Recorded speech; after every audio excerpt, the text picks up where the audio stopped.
Hey, it's your boy AG Stacking here with another video. This video is going to be about jewelry, specifically chains and bracelets, and more specifically about the clasps and the findings. This is where the issues happen when they snap right off, they break, you know, your kid's hanging onto it and wham, the damn thing is gone, or you're running and your damn pendant is too heavy and it freaking snaps the damn chain right off your neck. Well, it's because the majority of the time, the clasp or the findings. And shout out to my boy Long Island Silver for the t-shirt. I have some examples for you. Let's get to it, baby. Alrighty, so let's get to it. Here I have a few chains, a few bracelets, different styles.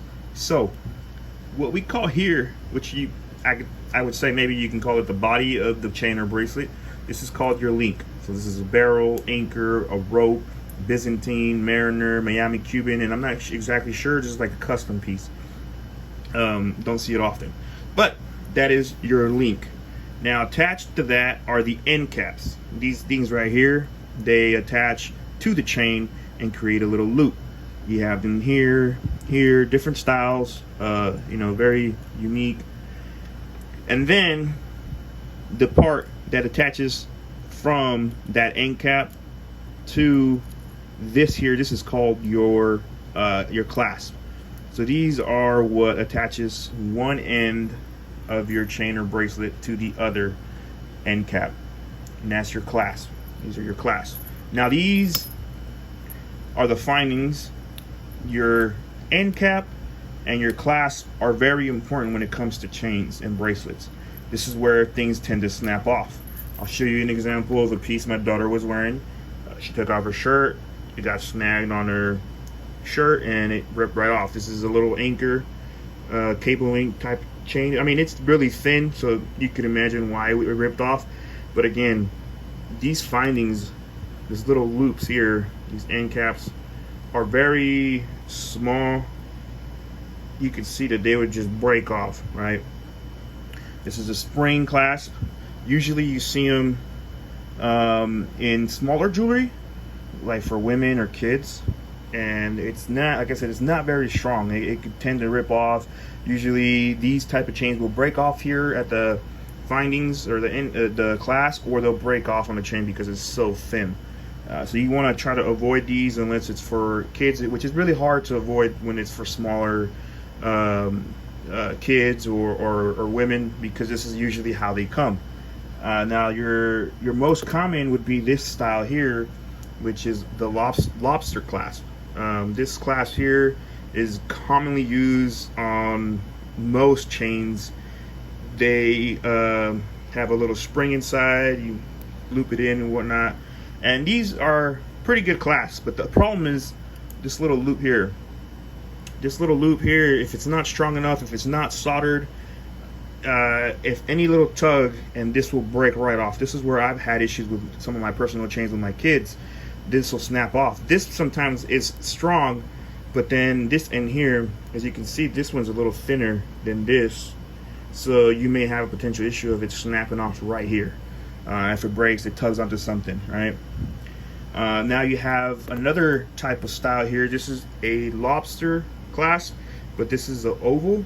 As you can see, it's a little different. It's kind of cone, pretty big, same thing. But it's just I think this looks more like a lobster clasp, but it's an oval, and that's just that's another style. And this one is very strong here. The end caps are attached really well, as you can see. But the problem here would be, again, your little ring, ring here. If it's not soldered right, or if it's not thick enough, a tug and this snaps right off. But this is pretty thick.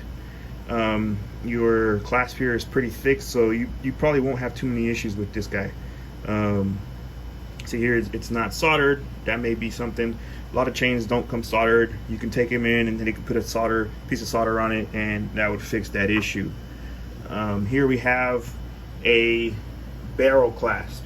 Now these are common on rope chains, a lot of the smaller ones, and the issue with these is these little rings, the little rings right here. They are tiny, and they are usually attached to a very little piece of gold, as you can see there. So this would snap off real quick if if it got snagged on your shirt, your kid, or somebody pulled on it, someone's trying to steal it from you.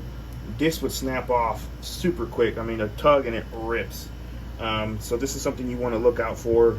Try to get this soldered on by a jeweler. Get a little more gold on there, a bigger ring on it, and you should be fine. But that's something that you want to look out for when buying a chain like that. If you got kids, think about that, because if they snag on it, that chain is done.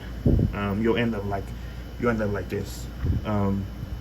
This style here is an S class. It's mainly seen on higher carat jewelry, specifically 24 karat or bought. And this is the S class. But literally you twist one way or the other, and then it opens up, you put it on, and then you twist back, right? And that's just one style. These are pretty strong. People always say that the jewelry, 24 karat jewelry, is soft, but when it's thick, it's going to be hard to snap it right off. And this is another style for 24 karat or bought jewelry. It's called the pretzel clasp. Same thing, pretty strong. You open one side, slide your chain or your pendant in there, and then close it back. Pretty strong in bigger sizes, but that's just mainly in higher purity jewelry. Now, common and probably some of your most secure type of clasp is this box clasp. These are super strong. This sits inside right here, and then you have these little end caps that will secure it and lock the little locks. And you are not ripping this thing off. If you're ripping it, they're probably pulling on it. But the reason why this is so secure is because you have the actual links, the chain that is attached to the actual the chain's actually attached to the box. So it's like the whole thing is soldered here and here. You got a thick piece of solder. Same thing here. Like, it's just a lot more gold attached to a bigger piece. So to try to rip this thing off of somebody, you're pretty much ripping their hand off. Another great link, a clasp is this type of clasp. I'm not exactly sure what it's called. Like I said, I don't run across these often. But this is the pretty thick loop here, and this is pretty huge. So you go here, and it's you have these end caps that are super thick, and you don't have to worry about no other little rings or loops. It's straight from chain to the lobster clasp to chain. So to try to rip this off, it's going to be hard. It'll probably bend this out if someone tries to rip it off your hand, but again, it's going to be hard. So these are some of the things to look out for. I know it's a long video, but these findings are usually where your chains tend to tear, or your bracelets. So just keep an eye out on that, and you should be fine. You should have jewelry that will last you a long time if you get something that is actually thick, and you'll prevent some of these issues by having the jeweler add a thicker ring or whatnot. Hopefully that helps, and hopefully you learned a little. Thank y'all.